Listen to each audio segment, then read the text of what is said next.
Today in our Whiteboard Leadership, we're going to talk about the different levels of leadership. Now, I learned these from a guy named John Maxwell, who's pretty much a leadership guru, and I've been trying to figure out how to implement this in my ministry, and so I hope this is helpful to you. So what I'll do is I'll talk about the 5 different levels and how to move from level to level to level. Let's begin at the bottom. When you start out as a leader, pretty much you are what we call a positional leader. The reason that people follow you is you have the title, you have the name, you're the pastor, you're the director, you're the vice president, but people follow you because of the title that you have. Now, you know, in church ministry, this positional leadership really doesn't work very long. There's too many great churches around, there's too many great opportunities around, and they won't just be there because you have a title. They want to make sure that something more is happening than just following someone with a name. And the second level of leadership is this leadership level called permission. With permission, what you've done is you've given them permission to lead you. And the difference between position and permission typically is this thing called relationship. Relationship. In other words, the leader has taken time not just to tell everyone what his or her opinions are, but to listen to them, to learn about them, to hear their story, and to share their own story. And there's this connection that happens. And as a result, they say, listen, you sound like a nice person. It sounds like you have a good vision. It sounds like you understand my life and my situation. And so because you can relate to me and because I can relate to you, I give you permission to lead me. And they jump into permission level leadership. The third level after permission is what we call production. Production level leadership. You've been given permission to actually lead the person, and now it's all about your performance. It's all about, okay, where are we headed? What are we going to do? And how will we work as a team? Production is about how we as an organization can make a difference. Production conversations are things like we want to see people come to Christ, or we want to see the attendance grow, or we want to see this many people baptized, or perhaps discipled, or trained in theology. But we're producing something as a group. It's a group activity, and a lot of churches, if it's in the fall, it'll be the start of school, or perhaps Christmas or Easter, where people are coming together to make those first weeks of school at church high-level attendance, or at Easter high-level attendance, or Christmas high-level attendance. And sometimes it's other things, involvement in small groups and things like that. But they're wanting to make the production of the church, the making of disciples, much stronger. And so production is a really important level. Now, what this is all about is really taking those individuals who've given you permission, and now you organize them. You organize them to make a difference, to make something happen. A lot of pastors are really good at relationship, but they're not really good at organization. And you probably need others around you, if you're not, and to help you to do that. The fourth level is one of my favorites. It's the personal development level. Personal development. See, here on this level, on production level, it's really about the team. It's really about how the team comes together, the synergy of the team to cause action to happen and to make life change happen in the life of the church, or growth, or whatever. But personal development's not about the team, it's about the individual. At this level of leadership, not only are you leading the vision, but you're leading the individuals on the team. And the question they're asking at this level is, what has he or she done in my life as leader? How am I different as a father, as a mother, as a disciple, as a leader, as a speaker, as someone who studies God's Word? What development have I personally experienced?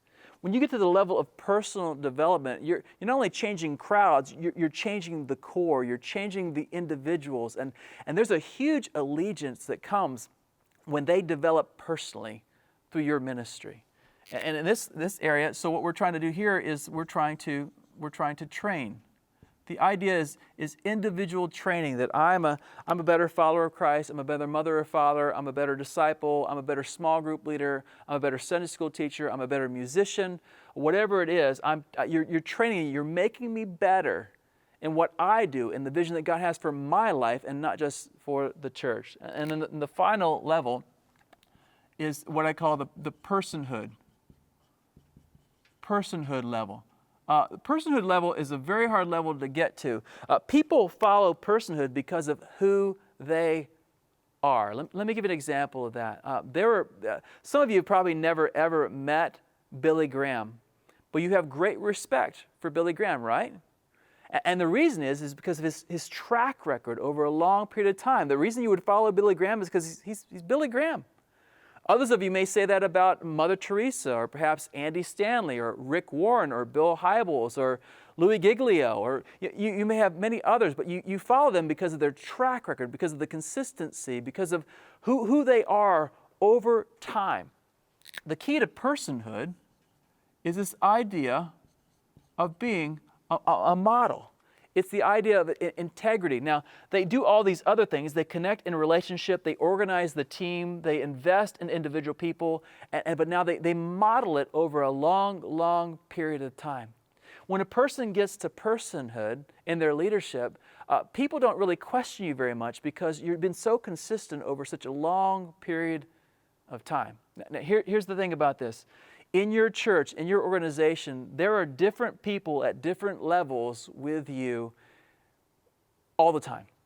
For example, a new person in your church probably just sees you at positional level. You're just the pastor, and so you have to figure out how to prove to them that you really care about them, that you understand them.